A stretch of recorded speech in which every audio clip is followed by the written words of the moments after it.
everyone, it's Hailey, and today I wanted to do kind of a different kind of video, but I think it's a fun idea. So basically today I'm going to be looking at what books that I have read have the lowest ratings overall on Goodreads and seeing if I agree with that or not. So basically, I know a lot of people have done reading vlogs like this, and I will do one at one point because I think it seems like a fun idea. But I thought it was also fun to kind of look back at what books I've read and see if I agree with like the general consensus of Goodreads. Because sometimes I feel like I don't.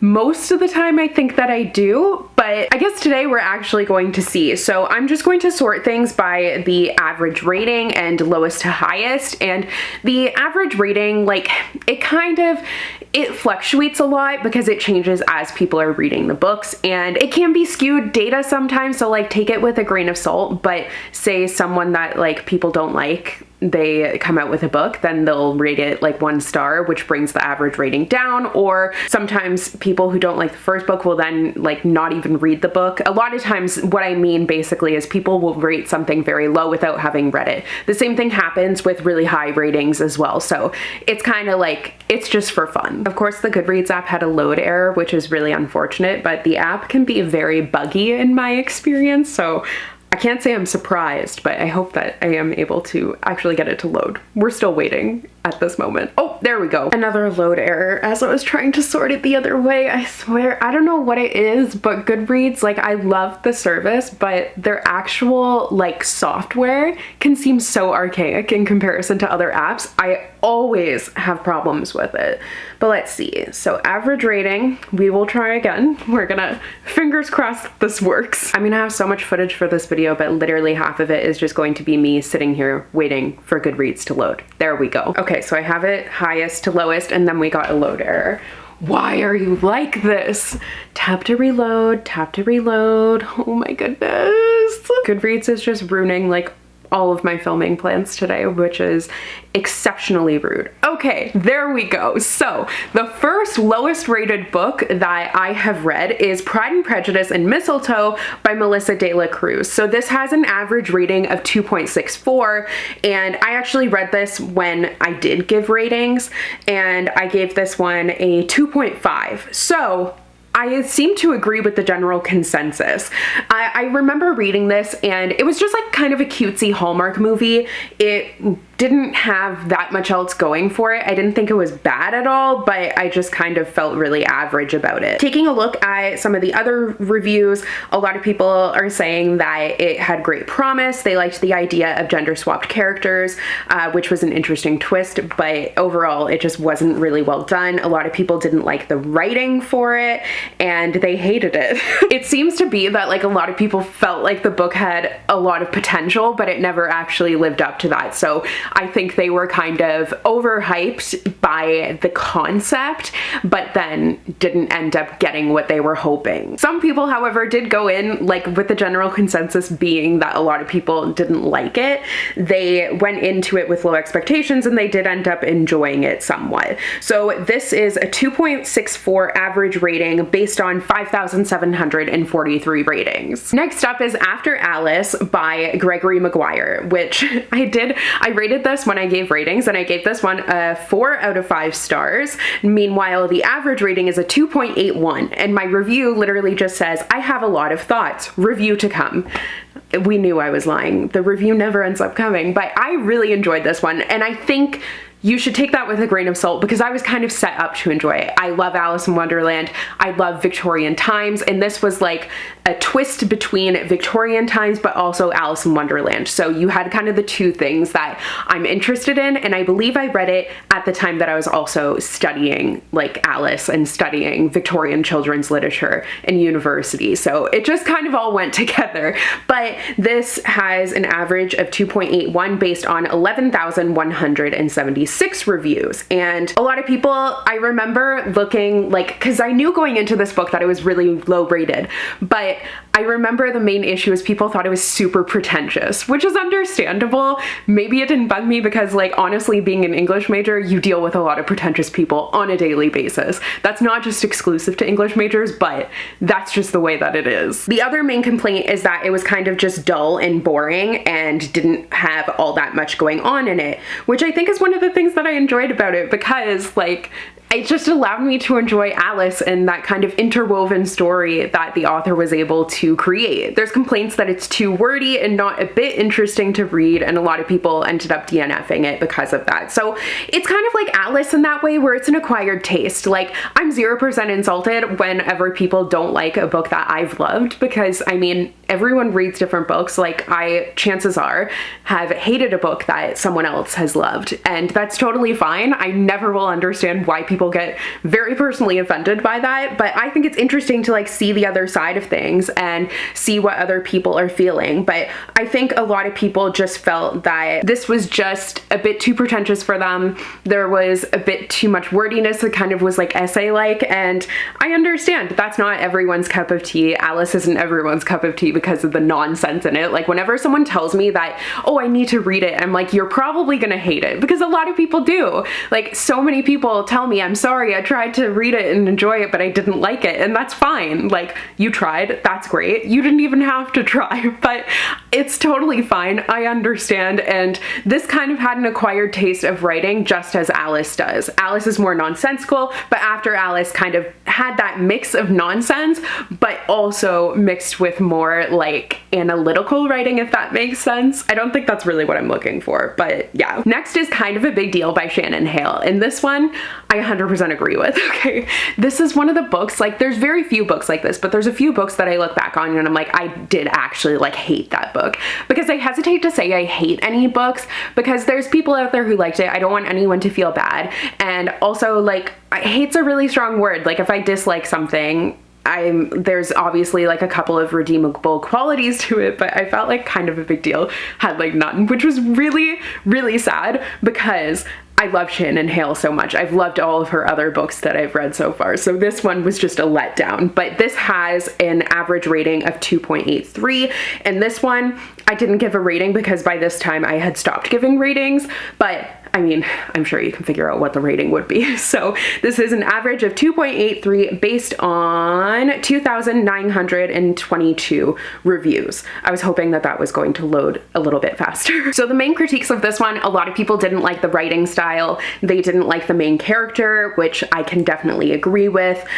Some people who liked it more, they seemed to enjoy the narrator's voice and everything, so a bit different opinions than most people.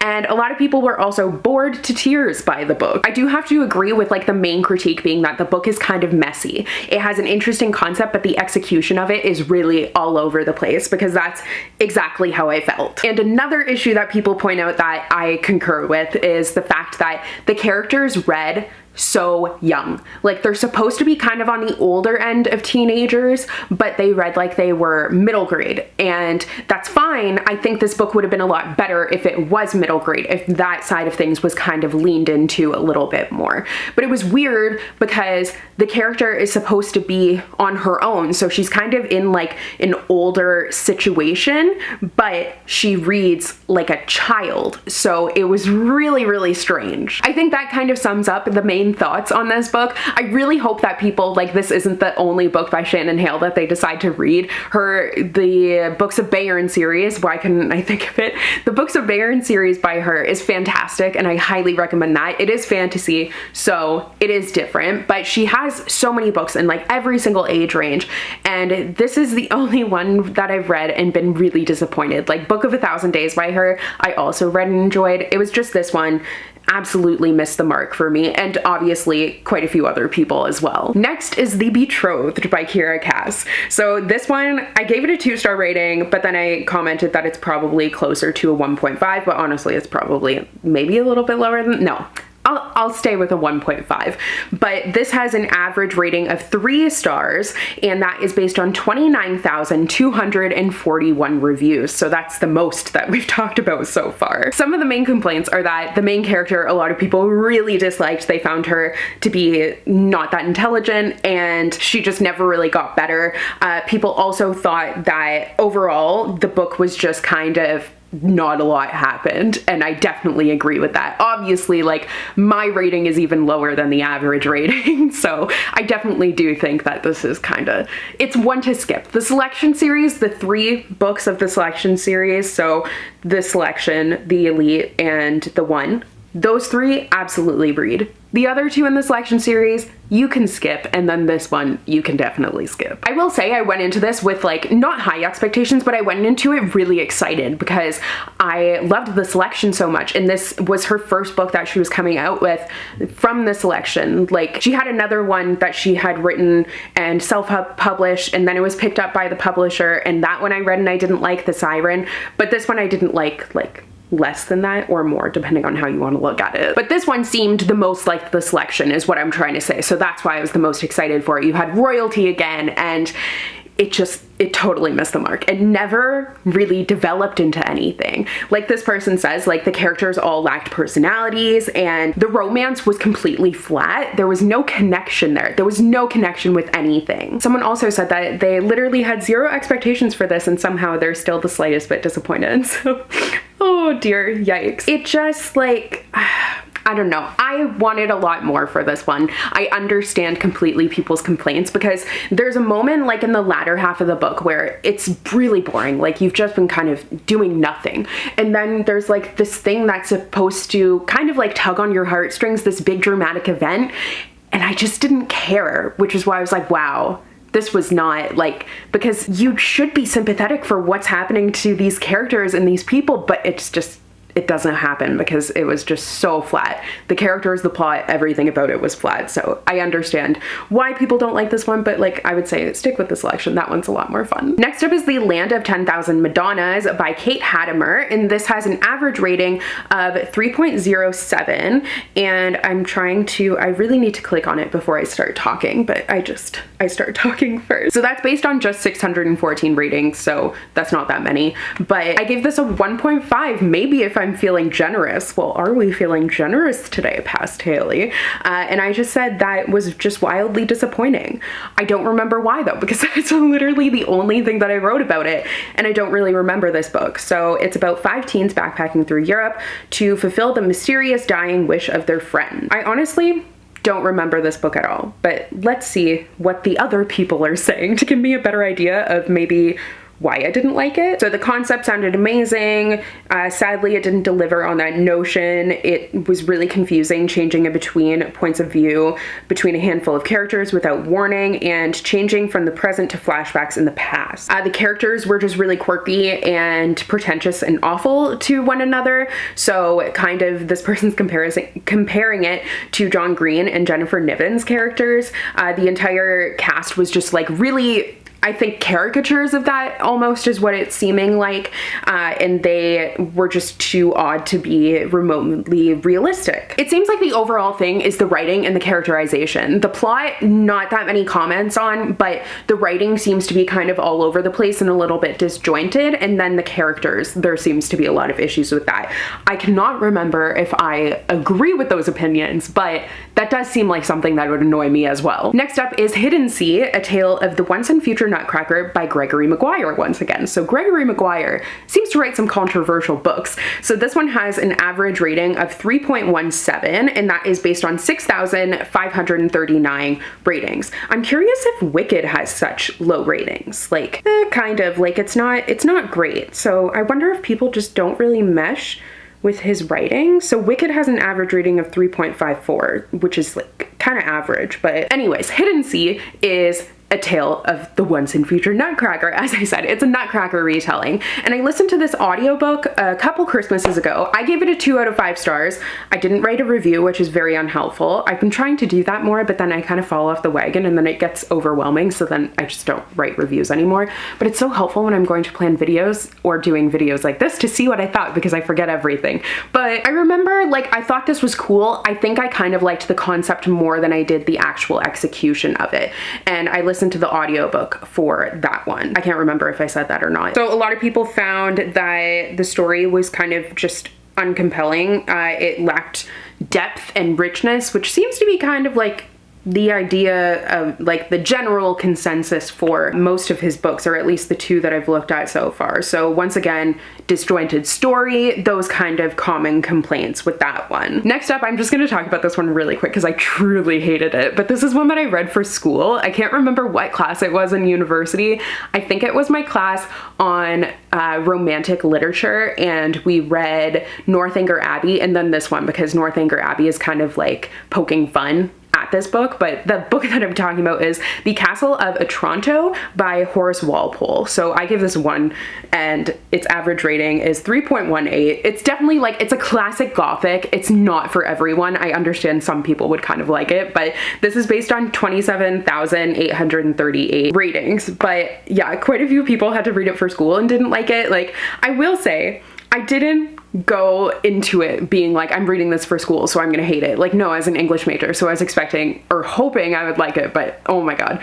So as this one person says, I can appreciate its influence on the Gothic genre, but apart from that, there is really not much else to recommend it, which I think is kind of, that's really saying all of it. This is like a very influential book for Gothic literature. It has a lot of history surrounding it because of that. It's kind of like, as this person says, the granddaddy of all Gothics, but it's not going to be for everyone. I recommend, it's kind of fun to read it and then read Northanger Abbey, but you can just read Northanger Abbey, which is kind of poking fun at Gothics in general, but that's just my personal opinion. I actually have another book that I read for school that I'll mention really quickly again, and that is The Coming Race by Edward Bulwer Lytton. This one I read for, I forget what it was actually called, but it was another Victorian literature class.